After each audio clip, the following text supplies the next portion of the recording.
Bab mentakbir mimpi selepas sembahyang subuh. Dengan sanadnya, Imam Bukhari meriwayatkan daripada Abu Raja, beliau berkata, Samurah bin Jundub menceritakan kepada kami, katanya Rasulullah sallallahu alaihi wasallam sering kali berkata kepada sahabat-sahabatnya, adakah sesiapa di antara kamu bermimpi? Qala, Samurah berkata, fayaqussu alaihi man syaa Allah an yaqussa, maka berceritalah sesiapa yang dikehendaki Allah dia bercerita. Dan sesungguhnya Nabi sallallahu alaihi wasallam pada suatu pagi telah bersabda, bercerita kepada kami, sesungguhnya pada malam tadi aku telah didatangi oleh dua orang dan mereka telah membawaku. Mereka berkata kepadaku, pergi atau berjalan.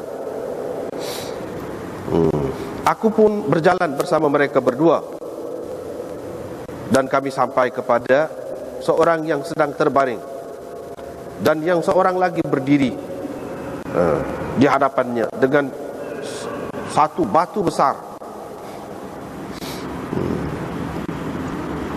Apabila dia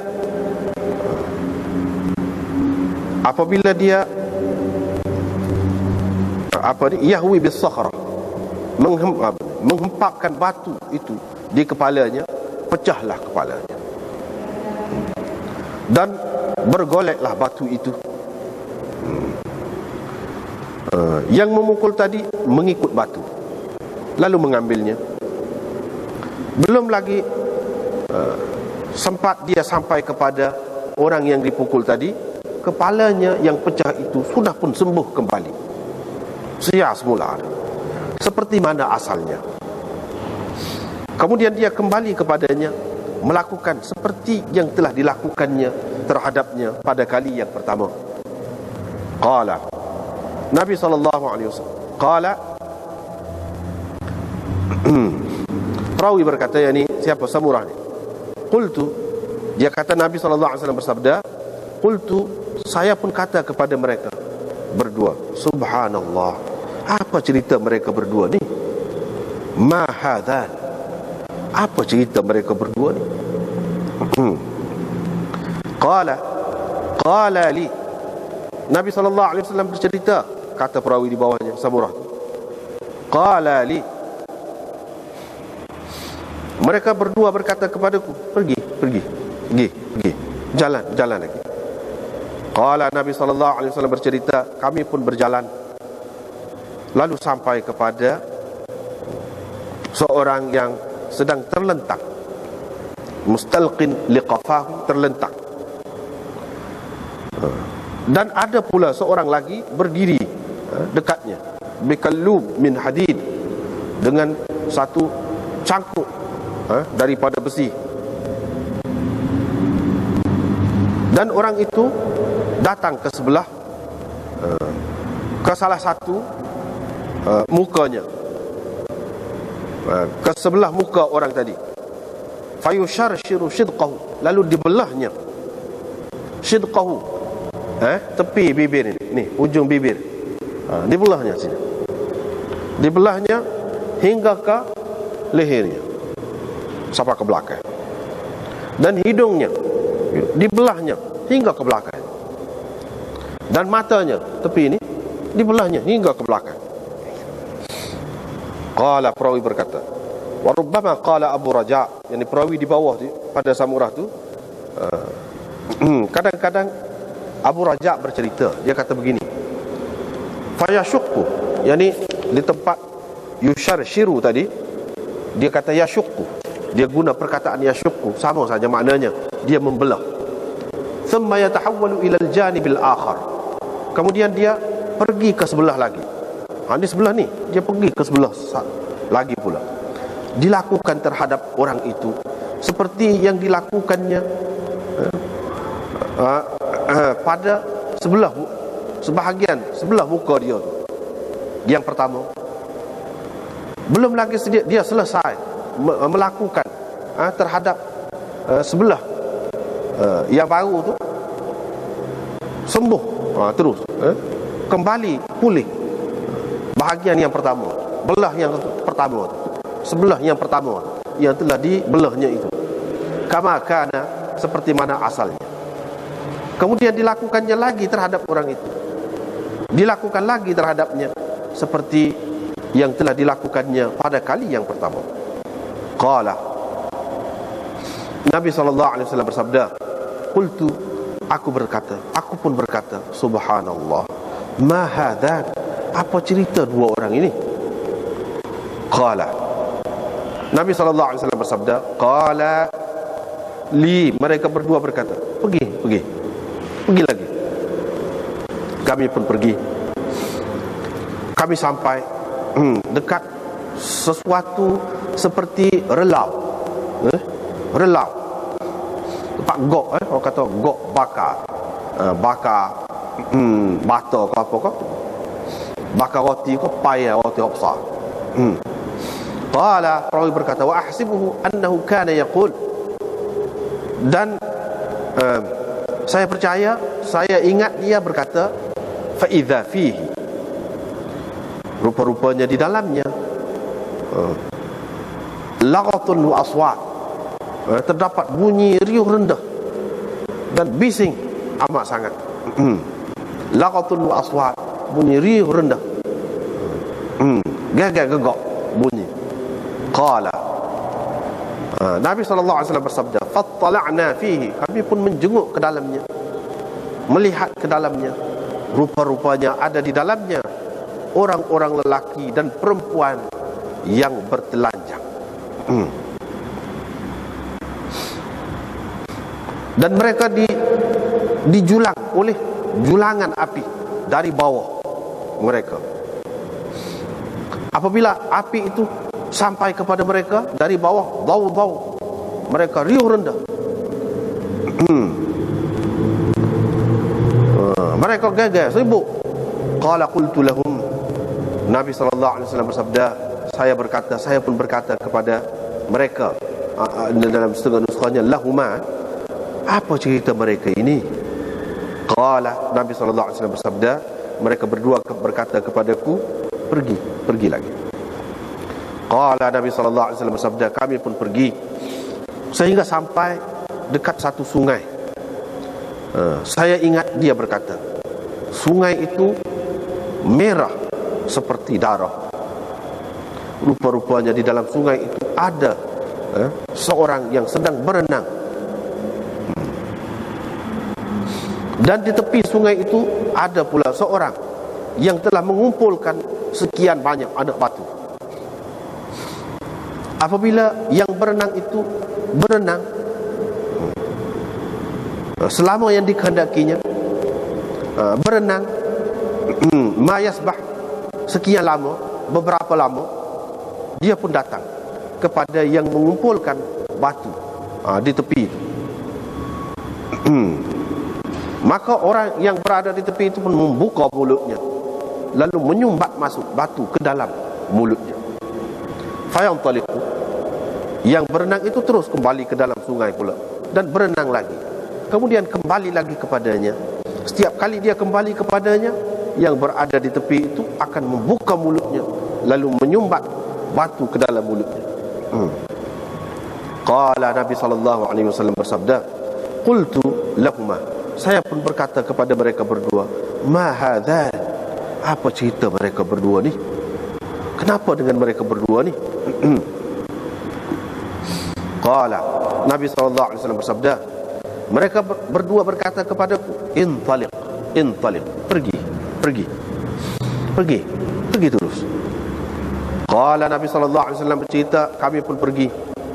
Kami sampai kepada seorang yang cukup bodoh, rupanya seperti orang yang paling bodoh pernah engkau lihat rupanya.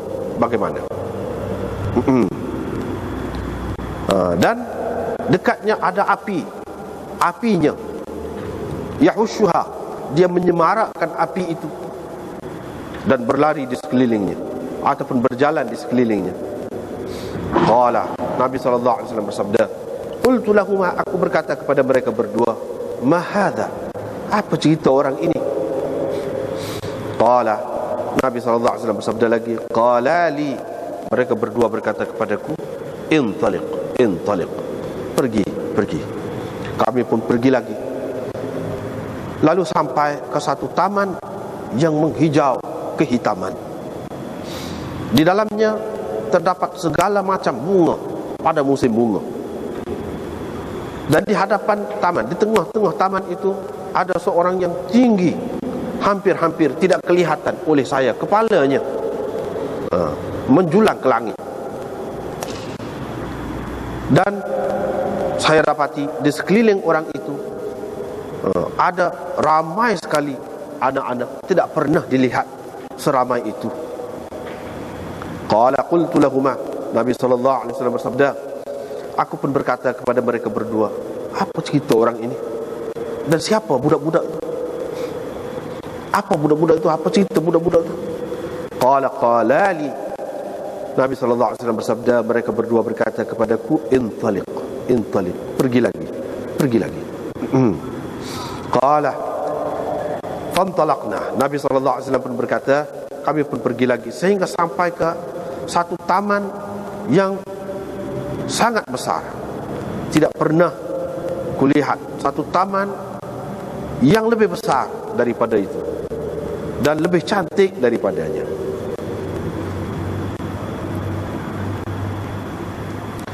Qala, Nabi SAW bersabda, qala li, mereka berdua berkata kepadaku, irqa fiha, naik, naik ke dalamnya.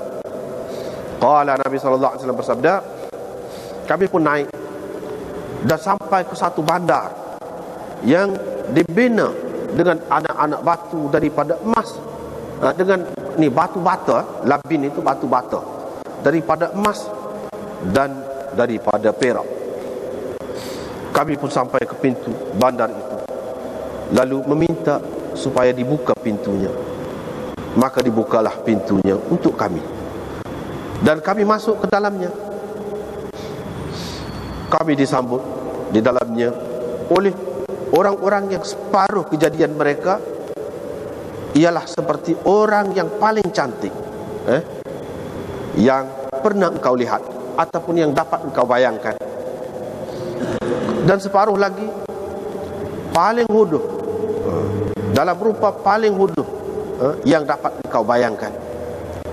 Qala lahum, Nabi SAW berkata, mereka pun berkata kepada, mereka berdua berkata kepada orang-orang tadi, idhabu faqa'u fi dhalikan nahar, pergilah, kamu masuk,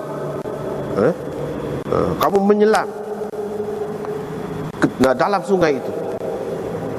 Qala, Nabi SAW bersabda, di situ ada sungai yang terbentang, mengalir airnya. Airnya itu putih, bagaikan susu yang putih. Fadhahabu, mereka pun pergi dan menyelam di dalamnya. Thumma raja'u ilaina, kemudian kembali kepada kami dalam keadaan telah pun hilang kecacatan yang ada pada mereka sebelum itu, ataupun kekurangan yang ada pada mereka sebelum itu. Fasaru, mereka telah pun menjadi, mereka telah, rupa mereka telah bertukar dalam bentuk yang paling cantik, dalam rupa yang paling cantik. Mereka telah berubah kepada rupa yang paling cantik. Qala li, Nabi SAW bersabda, mereka berdua berkata kepadaku, inilah jannatu adnin, syurga adnin. Inilah syurga adnin, dan ini pula rumahmu, kediamanmu. Qala, Nabi SAW bersabda, fasama basari su'uda,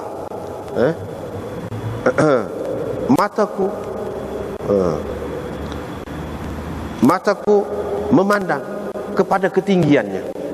Jadi aku pandang daripada bawah, lenggok. Apakah kata pada gitu. Fa idza qasrun, rupa-rupanya satu istana, mithlur ribabatil bayda, bagaikan awan yang putih.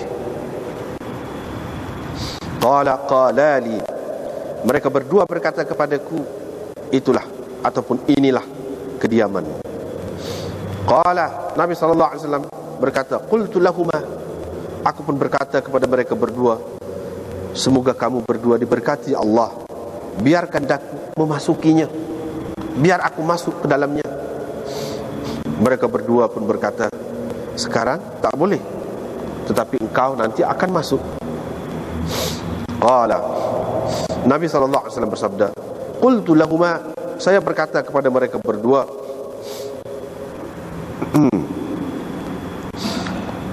sejak malam tadi saya telah melihat keajaiban. Apa cerita orang yang telah saya lihat itu? Qala, Nabi SAW bersabda, mereka berdua berkata kepadaku, ama, ketahuilah, sesungguhnya kami akan menceritakan kepadamu.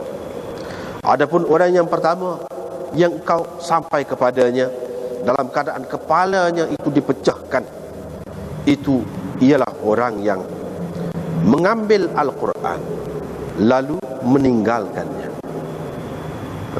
Orang yang mengambil Al-Quran lalu meninggalkannya. Dan orang yang tidur sehingga tertinggal sembahyang fardunya. Adapun orang yang kau sampai kepadanya dalam keadaan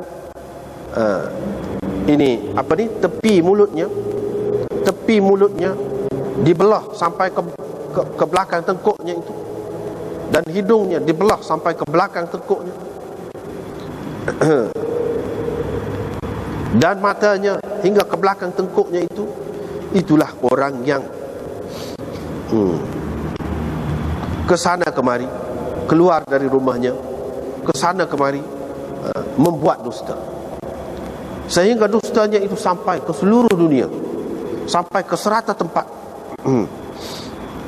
Adapun orang-orang lelaki dan perempuan yang terlanjang itu, yang bertelanjang itu, yang mereka itu fi mithli bina'i at-tanur, yang berada di suatu tempat seperti relau itu, mereka ialah az-zunat waz-zawani, itu penzina lelaki dan perempuan. Adapun orang yang kau pergi sampai kepadanya dalam keadaan dia itu berenang di dalam air, di dalam sungai, dan disumbat batu ke dalam mulutnya, itulah orang yang memakan riba. Dan orang yang rupanya bodoh sekali, yang berada dekat neraka dan yang menyemarakkan api neraka dan berjalan di sekelilingnya itu adalah malaikat penjaga neraka. Dan adapun orang yang tinggi yang berada di dalam taman itu, itulah Ibrahim, Nabi Ibrahim. Dan anak-anak, budak-budak yang berada di sekelilingnya itu ialah anak-anak yang mati di atas fitrah. Qala, Samurah berkata, faqala ba'dul muslimin, maka berkatalah salah seorang daripada orang-orang Islam yang berada di dalam majlis itu, wahai Rasulullah, wa auladul musyrikin, dan anak-anak orang musyrikin juga. Rasulullah SAW bersabda, dan anak-anak orang musyrikin juga. Adapun orang-orang yang separuh daripada mereka itu, sebahagian daripada tubuh mereka itu cantik, dan sebahagian daripada tubuh mereka pula hodoh, itulah orang-orang yang mencampur baurkan amalan baiknya dengan amalan jahat, tetapi Allah mengampunkan mereka. Nah, sekata ni apa? Tengok dulu lah. Sekata. Jadi di sini bab ta'bir ru'ya, ni kira bab akhir dalam bahagian ta'bir ru'ya ni. Ta'bir mimpi selepas mahaya subuh, boleh ke tidak? Jawabnya, Imam Bukhari nak ceritanya boleh lah. Tahu dah, kita tengok dalam riwayat dia awak mari ni, bila pagi lepas pada semaya subuh, Nabi SAW pun kata kepada kami, Selalu dia lagu tu. Dia kata kepada sahabat dia, siapa mimpi di antara kamu? Mana lepas sembahyang subuh, kalau orang cerita kepada dia lepas sembahyang, dia akan takbir lah. Dia akan mentadbir mimpi itu. Ini menunjukkan boleh. Satu, maksud Imam Bukhari buat tajuk. Yang kedua, Imam Bukhari nak mengisyaratkan kepada dhaifnya riwayat. Ada juga riwayat, ada juga hadis yang menyebutkan tak boleh, larang takbir mimpi sebelum naik matahari. Sebelum terbit matahari lah. Bukan sebelum masuk subuh dah, terbit matahari. Sebelum terbit matahari itu memang tak boleh, dilarang. Jadi tujuan Imam Bukhari buat mari hak ni, dia nak ayat hak tu tidak sahih. Tidak sahih, tak boleh pakai hak tu. Kena pakai hak ni. Baiklah, kita tengok kalau dalam kitab ni hasyiah nombor 10. Hasyiah nombor 10. Qila fihi isyaratun ila dha'f ma rawahu Abdul Razzaq an Ma'mar an Sa'id bin Abd Rahman an ba'd ulama'ihim qala la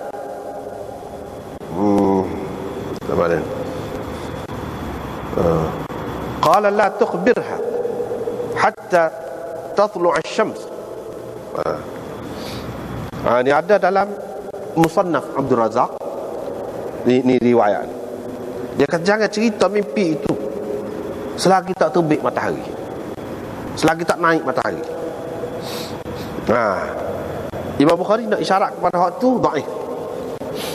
Hak tu dhaif.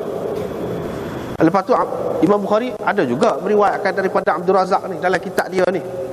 Imam Bukhari tahu banyak hadis Abdul Razzaq ni.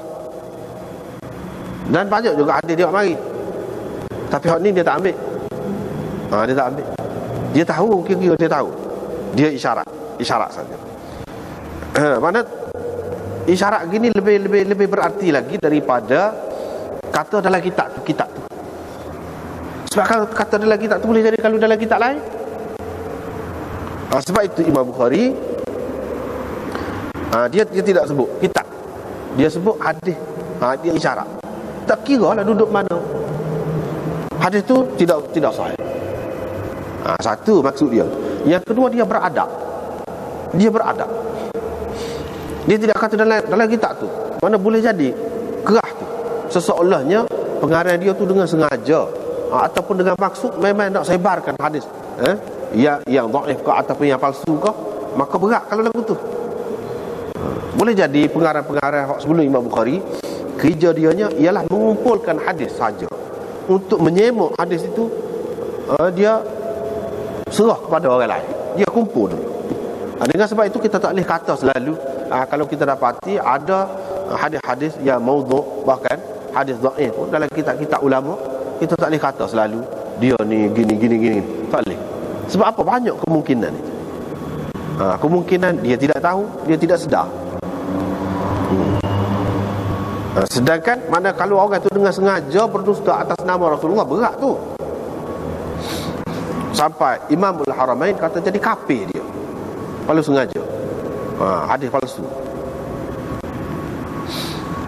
Walaupun orang lain tak katalah siapa gitu, tapi neraka tu tentulah neraka. Jadi berat. Boleh jadi dia tidak tahu, boleh jadi dia maksud pun tak adilah, nak kumpulkan saja. Lepas tu dia kemukakan sanad, kamu selidiklah. Dan aku pula tidak kata sesoalannya pengarang itu masing-masing. Dia kata aku tidak kata kamu boleh amal selalu. Ada dalam kitab aku tak kata gitu.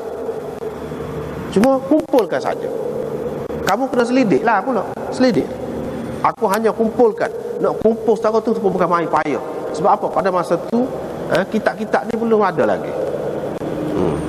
Nak terkumpul sekarang ni ulama-ulama tu pergi setempat tu boleh 2-3 hadis, pergi lain pula 2-3 hadis, jumpa dengan orang tu, jumpa dengan orang ni, baru jadi sport hak kita tengok sekarang ni. Usaha dia tu berat. Nak kumpul saja tu habis masa dah, habis hayat dah. Nak kaji pula tiap-tiap seorang tu, kerja berat. Jadi dengan sebab itu dia ada bidang masing-masing pula. Dalam bahagian hadis hak ni kumpul saja. Hak ni bahagian kaji, perawi saja. Dan hak ni dia tengok kitab-kitab tu, takhrij kitab tu pula, tahqiq kitab tu pula. Begitulah. Jadi kerja masing-masing. Jadi bagi tugas lah kira-kira. Jadi kita tak boleh kata selalu. Tak boleh kata selalu. Begitulah. Jadi kerja masing-masing. Jadi bagi tugas lah kira-kira. Jadi kita tak boleh kata selalu. Tak boleh kata selalu. Itu boleh jadi maksud Imam Bukhari belakang lah tu. Dan dalam tajuk Imam Bukhari juga ada isyarat untuk menolak pendapat ahli ta'bir mimpi yang mengatakan yang eloknya iaitu ta'bir mimpi ni iaitu selepas terbit matahari. Imam Bukhari nak tolak pendapat tu. Sebab pendapat tu kalau ada pun tidak ada asasnya. Asasnya hak dhaif tadi. Tak boleh nak lawan hak sahih ni. Kalaulah tak boleh ta'bir mimpi, tak molek selepas pada subuh tu, sebelum terbit matahari, apa yang Nabi SAW suruh sahabat-sahabat dia tu royak je kalau ada mimpi. Lepas tu biasanya apabila royak tu dia ta'bir lalu lah.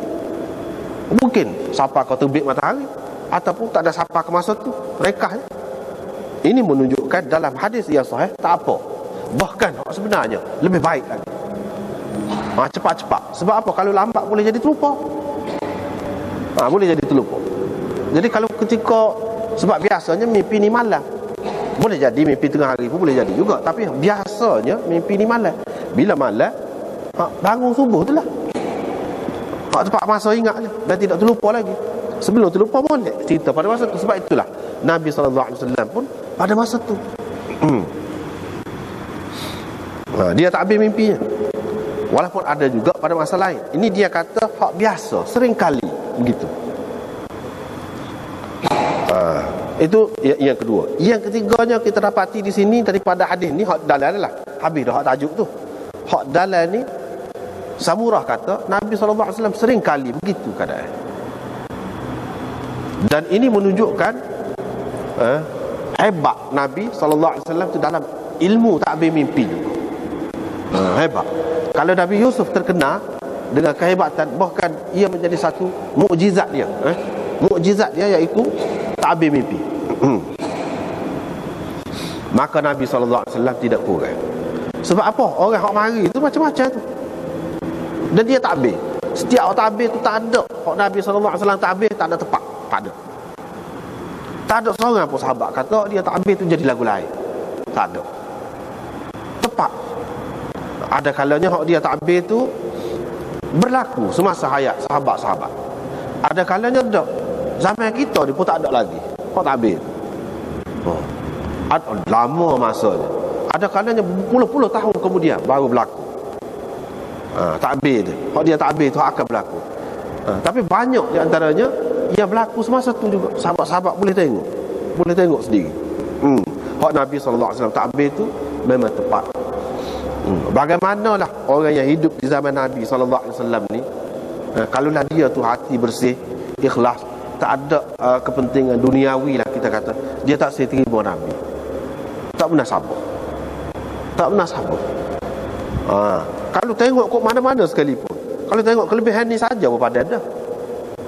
Tak usah tengok orang lain-lain lagi. Kok lain-lain lagi, kalau tengok semua lebih belakang. Dia sendiri tu dia sendiri tu jadi mukjizat dah.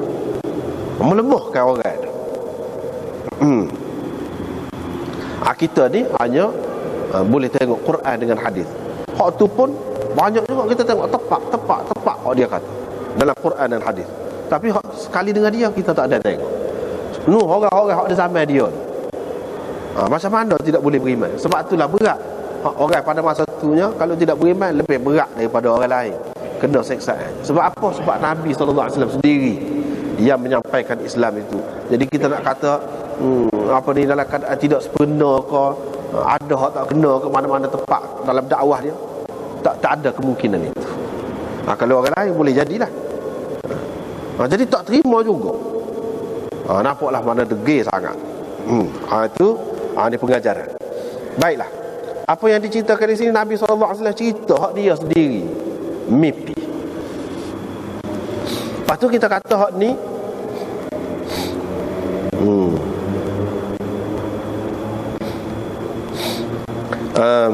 hak ni kita dapati dulu pada malam Mi'raj ni. Pada malam Mi'raj.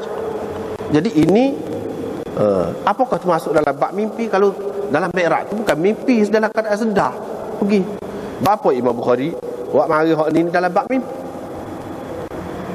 Kalau hak Mi'raj tu, sedangkan kita telah jumpa dah lebih kurang gini lah isi dia je berlaku pada malam Mi'raj tu, ditunjukkan kepada Nabi SAW. Kira-kiranya hak ni pada malam Mi'raj je lah. Dengan sebab itu setengah-setengah ulama dia kata malam tadi ada dua orang mari dan dia bawa aku pergi. Ibta'athani. Ba'atha makna gerak aku, bawa aku pergi dengan gerak aku. Dia faham gitu. Dia faham gitu. Makna dalam keadaan sedar Nabi pergi. Dan ini termasuk dalam cerita hak Mi'raj. Tapi kalau cerita Mi'raj tu apa kena mengena dengan takbir mimpi ni? Itu persoalan.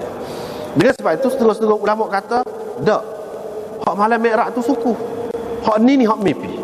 Hak dia mimpi ni lepas pada tu dia tengok pula pada malam Mi'raj. Ataupun hak malam Mi'raj tu dia tengok jumpa dah. Hak ni mana cerita ni? Cerita di Madinah. Hak Mi'raj tu sebelum pada tu. Mana dia tengok dah Mi'raj. Lepas tu tunjuk pula. Lagi menguatkan lah. Lagi menguatkan. Jadi hak ni kalau kita kata mimpi tak jadi masalah lah. Tapi kalau kata hak malam Mi'raj tu, kalau kita kata sah je, mimpi-mimpi ni tak ada. Kalau kita andaikan sah saja, maka apa makna dia? Apa jawapan dia, penyelesaian dia?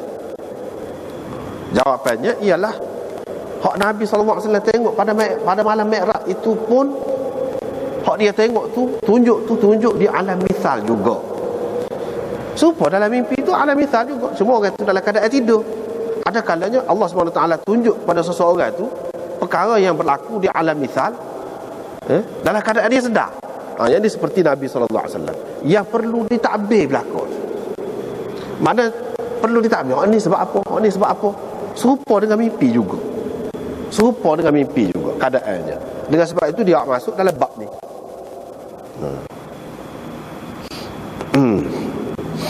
Tidak semesti mimpi itu mimpi tidur. Yang ditunjuk, asalkan yang ditunjuk tu bukan alam biasa dia, bukan hak biasa dia, orang lain tak nampak.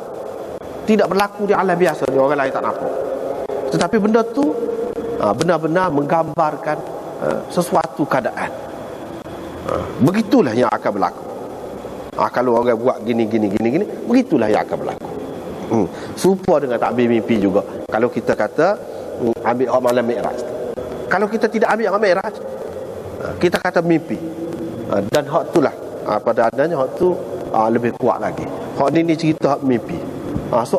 Serupa dengan hak tu tak jadi masalah. Menunjukkan berkali-kali ditunjukkan kepada Nabi SAW. Ada pada malam Mi'raj, ada dalam mimpi, benda yang sama. Lagu tu juga. Jadi kalau kita mimpi, ini juga isyarat. Kalau kita mimpi berkali-kali lagu tu, mimpi lagu tu pula. Dan benda tu bukan yang menakutkan, bukan yang menakutkan, bukan gangguan syaitan lah kita kata. Bukan gangguan syaitan. Mimpi jenis lain. Berkali-kali kita mimpi. Kena beri perhatian. Mana ada kebenaran dia. Kena beri perhatian. Di sini pun isyarat ke situ juga. Jadi kalau beberapa kali ditunjukkan kepada Nabi SAW, menunjukkan tepat dia tu. Itu adalah sesuatu yang benar. Sesuatu yang benar. Lepas tu tak apalah. Pergi jumpa dengan hak ni, jumpa dengan hak ni. Lagu tu lah. Pelik lah. Pelik. Nak kata lari tidak, tak lari. Hak ni pula duk hari jatuh lah. Dah pelik. Lepas pada tak pala dengan batu besar tu pecah. Batu tu pun golek. Hak tu pun pergi ambil batu. Pergi ambil tu jadi molek pula dah kepalanya. Jadi molek pula. Katok pula. Lagu tu lah seterusnya. Nabi SAW hairan lah.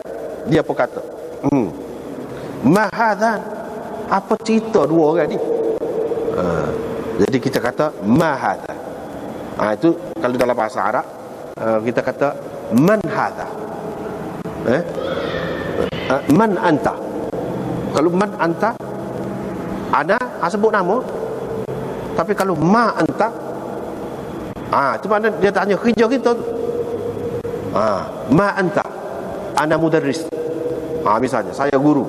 Kalau tanya dengan nak, mak, mana dia tanya tentang keadaan, perbuatan, kerja, ataupun cerita apa hal dia, tanya tentang hal dia, bukan tanya tentang diri dia, siapa dia tu. Dia tidak tanya. Semua kita perhati, semua mak belakang. Sebab itulah anda terjemah tadi, apa cerita dua orang, kenapa dengan dua orang ni. Dia tidak tanya siapa dua orang ni, no. Apa cerita dua orang ni. Lepas tu dia kata Gi. Lepas tu pergi berjalan pula. Begitulah. Jadi ada cangkuk ni, cangkuk orang tajan, macam sabit panjang, ataupun menyangkut yang lain lah. Dia sakut tu kerak sampai ke sini. Cari soyok ni, terbelah. Tarik di hidung ni pula sampai ke sini. Mata pula tepi ni, ambil tepi belakang sampai sini. Begitulah keadaan. Lepas tu pusat alik ni, dia pun musing ke alik ni pula, nak buat alik ni pula. Tak ada dia buat alik ni tu, alik ni siar dah pula. Begitulah berterusan lamanya dalam keadaan tu. Buat lagu tu pula berkali-kali lah. Nabi SAW kata, subhanallah, apa ni? Apa cerita dua orang ni? Lepas tu pergi lagi. Pergi tengok macam rela, macam gok. Kalau orang pernah tengok gok roti ni, tempat kita ni payah tu kecil je. Roti ni besar dalam, jauh dia ambil dengan besi panjang tu ambil. Dalam. Itu gok, orang kita Kelantan panggil gok. Rela. Tanur pun ada juga bahasa kita tanur. Dia guna juga perkataan tanur sekarang ni, bahasa Melayu. Pergi tengok macam tu lah. Gagal rendah dalam tu, gagal bising punya. Tengok dalam tu ada orang lelaki dan perempuan telanjang. Telanjang. Lepas tu api mari ke bawah. Apabila api tu dekat dengan mereka, berteriak mereka dan bertepik lana lah. Dau cuma ada tepik lana. Riuh rendah lah jadi. Nabi SAW pun kata, apa cerita mereka ni, apa ni lagu dia. Gi lagi. Pergi depan tu jumpa pula orang dalam sungai. Sungai tu merah, supaya darah. Jadi kalau kita perhati semua ni kan, dia ada kesesuaian belakang. Sebab hukuman Allah SWT bagi ni, hukum sunnatullah. Hak dalam dunia ni pun gitu juga. Pada umumnya, kalau orang buat lagu ni, dia akan dapat lagu ni. Kalau orang tanam warian, dia akan dapat warian. Kalau orang rajin, dia akan dapat hasil usaha kerajinan dia tu. Kalau orang malas, dia akan dapat lagu ni. Kalau orang jahat, dia akan gini. Dalam dunia pun gitu, sunnatullah. Akhirat saya esok pun, akhirat tu dia sambung lagi. Ni mengikut Islam kita je, tidak sebut agama lain. Islam kita ni akhirat tu dia ada kaitan dengan dunia ni. Akhirat tu balas dari akhirat tu sesuai juga dengan dalam dunia ni. Hak kita buat dalam dunia ni. Hak itulah. Akhir sekali dia cerita. Apa cerita pelik tengok ni? Dia pun rayak. Bila rayak dia kata kita rekahlah. Tidak ambil semua. Dia kata hak mula-mula tu jumpa tu, itulah orang yang ambil Quran. Ambil Quran tu lagu mana ambil Quran? Bukan maksudnya ambil gitu, terima ilmu Quran. Fayarfuduhu, lalu dia menolaknya, tak sepakar. Itu akibatnya. Itu tak sepakar. Dia terima dah Quran, dia tak sepakar. Ataupun setengah-setengah ulama ni, setengah-setengah ulama kata dia ambil Quran itu maksudnya dia hafal Quran. Fayarfuduhu, lepas tu dia berasa tidak lebih ngapa Quran, lupa dengan gitu, dia tak cara ke Quran. Tu berat tu kalau hak tu. Ulama-ulama, sebahagian ulama dalam mazhab Syafi'i, dia kata orang ngapa Quran ni pun berat juga. Sebab itulah suatu ketika dulu orang-orang kita ni kurang ngapa Quran. Sebab pengaruh itulah, pendapat itulah. Kira-kiranya takut, orang takut. Tetapi lepas tu kemudiannya ulama bahar pula, dia kata tidak, hak tu hak dengan sengaja.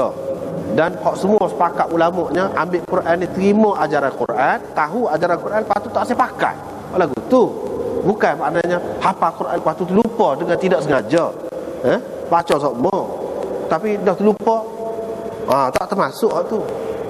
Lepas tu orang boleh terima. Sehingga sekarang ni ramai hak ngapal Quran.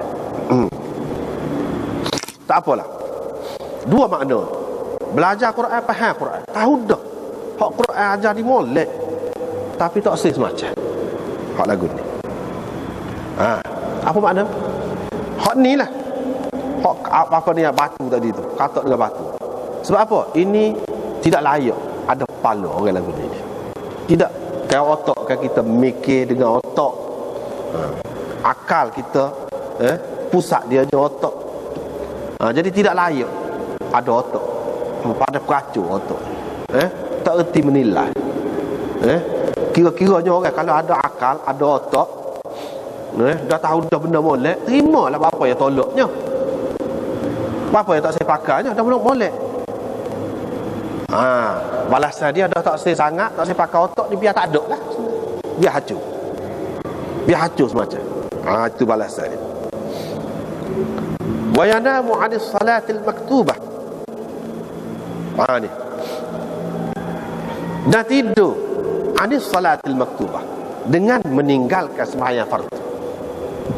Tidur dengan meninggalkan sembahyang fardu. Antulitak. Mana sengaja buat lagu tu. Tidak ambil berat lah tentang sembahyang fardu. Pasal apa tidak ambil berat? Pasal tak perhati hak Quran kata.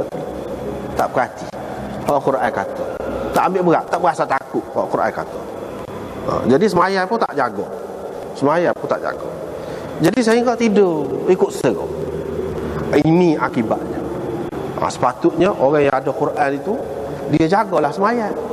Sekurang-kurangnya dia baca dalam sembahyang dia. Dia jagalah waktu. Allah SWT wayak dah. Kitaban mawquta, inna salata kanat 'alal mu'minina kitaban mawquta, terikat dengan waktu kan. Ni siapa? Tak faham. Orang rakyat kena jaga waktu. Jadi itulah akibat. Adapun orang yang dikoyakkan ataupun dibelah mulut dia dengan cakuk tadi, hak tu lagu mana? Orang yang buat perkara dusta. Benda hak tak ada dak pun. Habis serata dunia. Orang duduk kata begitu. Misalnya hak kafir tu kafir. Hak Islam pun boleh jadi juga lagu tu. Hukuman dia serupa. Hak kafir pun lagu tu juga. Dia kata negeri orang tu ada senjata lah, goni. Dia pun pergi serang. Dia tipu habis orang dalam dunia. Orang pun pakat dengan dia, pakat pergi serang. Terima hak dia. Misalnya kita kata tu dusta lagu tu lah, yang sampai ke serata negeri, ke segenap pelosok negeri sampai. Kerana dusta dia tu. Sebab itulah dusta tu mulut, hidung, mata. Padahal dia tak ada nampak pun, dia tak tengok pun lagu tu. Padahal dia tak ada hidung pun benda tu. Tiba-tiba dia berdusta. Dia buat cerita macam-macam. Hak tu hak dunia kita kata. Hak agama lagu mana? Hadis Nabi SAW. Hak bukan hadis punya sebar. Hak bukan hadis palsu. Sebar rata. Dia berasa dia boleh pahala. Ni lagu ni juga. Serata dunia habis orang keliru. Kerana dia saya bawa benda-benda lagu tu. Jumpa lah. Ni benda bahayanya. Menunjukkan perbuatan itu adalah dosa besar. Tak boleh dalam agama. Lepas tu orang lelaki dan perempuan yang telanjang duduk dalam relau. Apa? Sebab biasanya orang-orang yang berzina ni, dia akan bertelanjang lah. Tentu dah. Dan dia akan mencari tempat yang selesa, tempat yang sejuk, tempat yang tersembunyi, tertutup daripada pandangan orang biasa. Jadi hukuman dia apa dia? Tempat yang tidak selesa sangat, panas sangat, duduk dalam relau. Dan bertelanjang juga. Dia tak sendiri orang tengok, orang pergi juga tengok. Situlah berteriak, bertepik. Popok dia hanya sakit di situ. Lepas tu api apa mari ke bawah. Sebab hak bawah tu lah jadi masalahnya. jadi berzina tu kerana tak pandai jaga hak bawah. Kau alik bawah tu lah. Sebab tu api tu mari kat bawah, panas. Sebab tu kita perhati dia hukuman tu sesuai dengan kesalahan yang dilakukan oleh orang. Dan orang yang berenang dalam sungai tak boleh nak naik ada jaga. Kalau naik nya cekah mulut tu bubuh batu, anak batu. Bubuh batu dalam mulut, lari pula masuk dalam sungai. Batunya letih lah, cakap berenang semacam dalam sungai tu. Nak mari tepi lagu tu pula. Begitulah keadaannya. Begitulah keadaannya. Lepas tu sungai tu pula bukan sungai biasa. Sungai tu merah, super darah. Darah kalau ke mana tak tahu lah, tapi super darah dia kata merah. Kalau darah baunya macam mana? Hanya tak kira lah. Teruk lah. Nak naik tak boleh. Ni apa ni? Orang makan riba. Makan riba kan nak mulut lah, nak sedap mulut lah. Sebab itulah hukumannya gitu. Lepas tu berapa berenang dalam darah tu, dia pada hakikatnya isap darah orang. Orang makan riba ni pada hakikatnya dia meminum, menghirup darah orang. Jadi dihukum berenang dalam darah. Baru dia tahu gapo dia kesalahan dia. Hakikatnya hak dia buat tu gapo. Inilah darah lah hakikatnya. Begitu.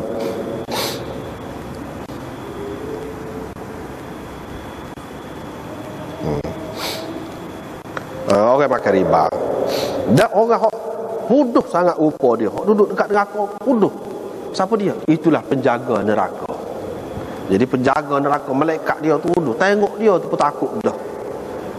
Kalau kita dalam dunia ni kadang-kadang takut tu terkecing, orang kata. Terkecing, ketar. Hak ni lebih pada tu, tak boleh nak bayar lah. Tak boleh nak bayar. Tak boleh nak bayar. Takut sangat. Jadi dia ni kerja dia apa dia? Dia menyemarakkan api. Biar kau besar. Biar kau besar api.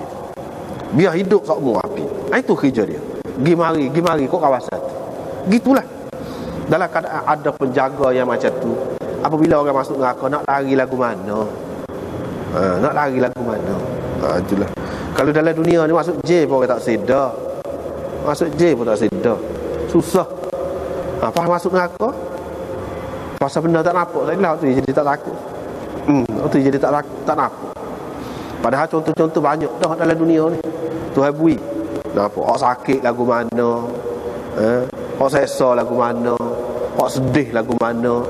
Hak tu pun tak tertanggung dah. Kan? Kadang-kadang kita tengok kerana sedih sangat, kerana susah sangat, sampai nak bunuh diri nak ada. Sampai mereka tu dunia. Padahal berapa ramai orang kalau dia sabar sikit selesai masalah. Ni tak ada dah. Tak ada harapan. Tak ada harapan. Ada pun orang yang tinggi berdiri di tengah taman yang comel taman tu. Taman yang menghijau, hijau dia tu kehitaman. Seperti dalam Quran sebut mudhammatan. Mudhammatan itu sini mu'tammatan. Jadi ala rawdatin mu'tammatin. Pergi dekat taman dia menghijau. Hijau dia tu oleh kerana subur sangat tu, hijau ala hitam. Hijau dia subur sangat. Lepas tu segala macam bunga yang ada pada musim bunga tu ada dalam taman. Syurga lah, maksudnya syurga lah tu. Lepas tu tengok di tengah tu ada seorang yang tinggi, hampir tak nampak atas dia. Kepala dia tu tak nampak. Jadi Nabi SAW pun tak tahulah siapa dia ni, apa cerita, apa lagu ni. Tinggi, di sekeliling dia tu anak-anak. Budak-budak. Jadi itu syurga. Dan hak tinggi saat ni Nabi Ibrahim. Maknanya apa? Mana perjuangan dia tu, cita-cita dia tu, harapan dia tu, fikiran dia tu sangat tinggi. Maka Allah SWT bagilah kepada dia. Dan hak selamat kerana mengikut ajaran Nabi Ibrahim, din Hanif ni. Siapa dia? Kanak-kanak. Kanak-kanak ni mana hak tidak Islam pun mana duduk di sekeliling dia. Jadi anggap dia tu sebagai bapak lah, sebagai bapak. Di sini menunjukkan kebesaran Nabi Ibrahim tu, keistimewaan dia. Keistimewaan dia.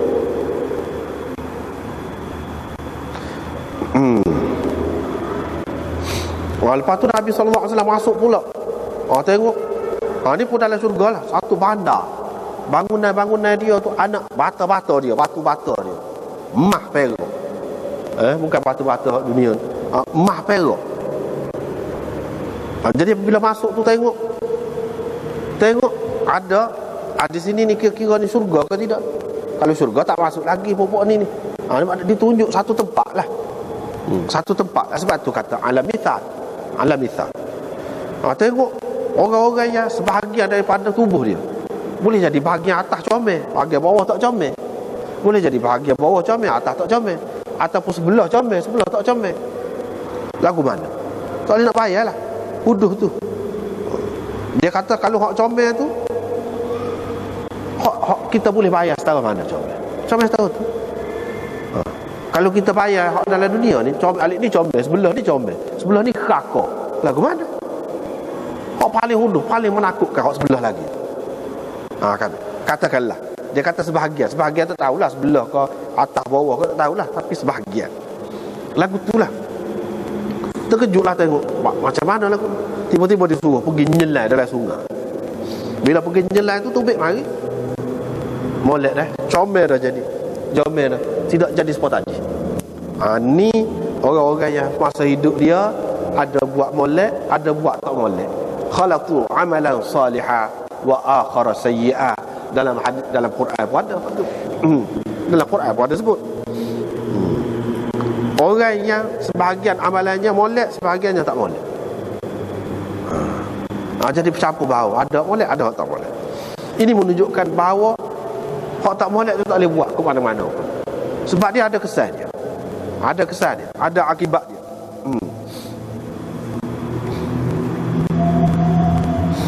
Tetapi Allah Subhanahu Wa Taala mengampunkan mereka. Sebab kesalahan dia tu walaupun ada salah, tetapi ada kebaikan dia. Mana setelah sekian lama dia menerima siksaan, dia dilepaskan. Allah Subhanahu Wa Taala mengampunkan mereka. Itulah gambaran yang ditunjukkan kepada Nabi SAW. Kira-kiranya orang lain barangkali tak ada kalau mimpi pun siapa lagu ni. Ditunjuk kepada dia ni serupa dengan wahyu. Lagu ni walaupun kata mimpi, walaupun kata dia pergi Mi'raj, kalau lagu mana-mana pun wahyu dah. Mesti diterima. Hak ni takbir dia, bila dia takbir, malaikat tu sendiri takbir. Kalau lagu ni orangnya gini. Lagu ni akan jadi lagu ni. Kalau nak lebih lagi tak tahulah. Kalau dia ada lagi kesalahan lain, nyadalah pula balasan untuk kesalahan lain tu pula. Katakanlah dia makan riba, dia berzina, dia begitu gini, ada berlaku atas dia. Kalau ada lagi orang lain lagi, ada lagi banyak. Setelah sekian lama diseksa di sini, diseksa dalam bentuk lain pula untuk hak ni pula. Sebab apa semua tu? Sebab kalau dalam dunia ni pun semua orang terima, semua. Tak kira komunis ke, sosialis ke, kafir, Islam, semua terima. Tak boleh hak jahat ni duduk luar. Kena bubuh dalam je. Selama mana? Kira-kiranya siapa dia serik lah. Kira-kira hak dalam dunia dia pun pakat fikir gitu. Macam-macam lah cara pemulihannya buat dalam hak seksa tu seksa. Kalau dunia ni ada kaunseling lah, ada kata ni, hak dunia ni. Apa tujuan? Supaya apabila tubik luar tidak mengganggu orang, tidak menyusahkan orang. Sebab di luar ni tidak sesuai. Padahal dunia ni kalau nak kira nasabah juga ada benda tu, tapi orang tak sih. Tengok, semula jadi fitrah manusia tak sih. Mana-mana pun tak sih diganggu, susah. Jadi orang merampok sana, ragu sini, macam-macam jenayah yang berlaku orang tak sih. Lepas tu orang hak buat tu sebut lagi. Supa juga saya tak. Hak JJ ni orang sebenarnya belajar. Hak ni mari daripada agama lah aja. Iaitu neraka. Apa tak boleh terima neraka? Kalau dalam dunia boleh terima je. Sebab apa? Akhirat besok nak masuk dalam syurga tak sesuai langsung, tak boleh. Kalau selagi tak bersih, tak sesuai duduk dalam syurga. Memang dia tak sesuai. Kejadian syurga tu tidak sesuai. Dengan sebab itu dia kena bersih. Bersih tu mana? Dalam neraka. Supaya kalau dalam dunia ni orang bersihkan dalam J. Tapi keluar tu tak bersih-bersih juga kadang-kadang. Keluar tu jahat juga, tak serik lagi. Sebab hak dunia. Bolehlah lagu tu. Dan boleh jadi tak serik. Akhirat sesat tak ada dah. Dan kena hak tu sampai habis tu memang dia bersih sungguh. Memang dia sudah layak dah masuk syurga. Baru masuk syurga. Kalau tidak dah. Sebab tidak layak duduk dalam syurga. Setara hak duduk dalam dunia ni, kalau tidak duduk dalam J, busuk banyak mana. Kalau ketuk busuk, air kecing busuk, berak busuk, peluh busuk lama-lama. Sana sini hak tu sakit, hak ni sepak sikit luka sakit. Setara tu pun kita tak sih. Kita nak duduk luar ni orang-orang yang memberi keamanan, memberi ketenangan. Kita tak sih. Padahal kalau nak kira dunia ni boleh nak sabar tu. Ada hak tempat kekurangan tu. Hak kurang, hak sakit, hak letih, ada berlaku dalam dunia. Tapi tak sih. Tak sih. Bagaimana dalam syurga? Tempat yang tak ada, hak busuk tak ada. Berak kecing tak ada. Tak ada semua. Tentu sekali tidak sesuai. Kalau dalam dunia boleh lepas, nak sabar. Tubik dalam J tu tak serik lagi, ada buat jahat lagi. Sebab dunia ni pun lebih setara mana dunia ni pun. Hak luar ni pun. Hak luar J ni pun. Bukannya istimewa mana, kalau nak kira hakikatnya. Jadi kalau syurga, boleh fikir situ. Kita boleh fikir situ. Kalau dunia ni orang tak asing, luar ni ada hak jahat-jahat. Syurga ia tempat suci, lagilah tidak sesuai. Dan Allah Maha tahu selama mana, sebanyak mana orang ni kena seksa, baru dia bersih. Baru dia bersih. Dalam Quran ada sebut labithina fiha ahqaba. Itu salah satu. Mereka akan tinggal berada di dalamnya berpuluh-puluh tahun. Ahqab tu, satu hik tu puluh tahun. Puluh-puluh tahun. Satu tahun wa inna yawman 'inda rabbika ka'alfi sanatin mimma ta'ud. Sehari di sisi Tuhanmu serupa dengan 1000 tahun. Tak tahu hak mana tahun mana ni nak pergi mana tahu. Beratnya. Lepas tu kita kata hak kita buat ni kecil, tak nak sebelah mana. Padahal kau pada bujai adalah dunia ni. Apa yang akhirat gitu mu? Tak boleh kata gitu. Sebab kita sudah tahu dah. Dan kita hak cerdik. Supaya hak cerdik kita kata ayat dah. Ni putus rokok ni. Beringat sikit, walaupun putus rokok ni rumah sebesar-besar rumah, derek rumah ni habis boleh terbakar. Dia faham kan? Faham? Api. Apa makna api? Jangan main-main. Walaupun apa kecil, jangan buat mudah. Sebab apa? Menyebabkan satu deretan, mungkin beberapa deretan. Dan kalau orang tak khabar duduk tidur dalam tu, berapa ramai orang mati. Serupa juga dengan hak ni. Dosa yang dibuat oleh manusia itu serupa. Dia rasa kecil, sebenarnya hakikat dia. Hakikat dia. Dia kena faham tu. Kalau dia faham tu, tak timbul lah. Apa dengan sebab dapat kau putus rokok kita apa ya? Sampai habis bakar gitu mau. Kita tidak maksud gitu. Kita tak suka mana cerdik. Kalau budak tak apalah. Sebab tu hak masuk dalam neraka ni pun hak dua, hak balik, hak mukallaf. Hak ada akal. Hak berasa bersalah sangat hak gitu gini pun kalau hak cerdik lah. Kalau kebakaran tu berlaku kerana dia. Kalau budak-budak kerana takut ketat gitu je lah. Takut juga budak-budak pun. Tetapi kalau nak kira dari segi hukum tak ada lah. Situ kita boleh fikir. Kita tak boleh kata apa kita buat sikit ni besar. Tak boleh. Berapa banyak kita terutamanya kalau pemimpin, pembesar, dia berdusta kata saat ni, habis seluruh dunia pergi. Kesal dia sampai seluruh dunia. Berapa ramai orang mati ke dia? Berapa ramai orang yang tidak bersalah ke dia? Orang pakar buat dia. Cuba tengok di negeri Islam sekarang. Dia apa? Dia kafir lah. Kepala kafir kecep laut. Dia kata ada senjata pemusnah lah gitu gini. tak jumpa pakai susu. Tak ada. Berapa ramai orang mati tengok ki dia kecap perahu, ki dia menipu. Habis askar Akoh NATO pergi kacau negeri Islam. Faham tidak orang negeri Islam? Berapa ramai orang mati? Hak susah. Tengok. Sebab itu kita tak boleh kata buat salah ni walaupun salah tu sekat tu je. Tidak. Tidak sekat tu. Serupa juga hak jadi pelakon, hak jadi gapo tu. Sedaplah kita kata so kena beringat tidak pelakon sajalah, siapa-siapa pun lah. Siapa-siapa. Dia tunjuk pakaian ni kalau orang tu. Peminat dia tu. Orang buat, orang panggil sebagai idola. Dia tu idola. Jadi segala baju, segala gaya, segala nak turut dia. Lepas turut dia tu betul ke tidak? Kalau dia kena neraka, pakiton juta-juta lagi pengikut ni masuk neraka. Pada tu pakai dedah aurat ke apa tu, misalnya kita kata, kita nampak dia buat seorang tidak, kesal dia tu. Sebab apa yang jadi lama dan teruk dalam neraka tu? Sebab apa? Sebab saat ni akibat dia. Jadi keliru lah. Sekurang-kurangnya hak tino duduk muskil.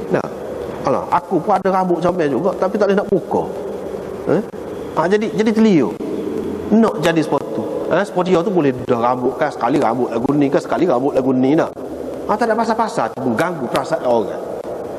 Jadi orang minat kepada benda-benda yang tak betul. Setengah-setengah tu itu semua tu ada kesal berlaku. Lepas pada tu di sini akhir sekalinya auladul musyrikin. Ini menunjukkan bahawa auladul musyrikin ini akan masuk syurga juga berdasarkan hadis ini. Sebab Nabi SAW kata anak-anak orang musyrikin, dia tu mati di atas fitrah. Mati di atas fitrah pasal dia tidak balik lagi.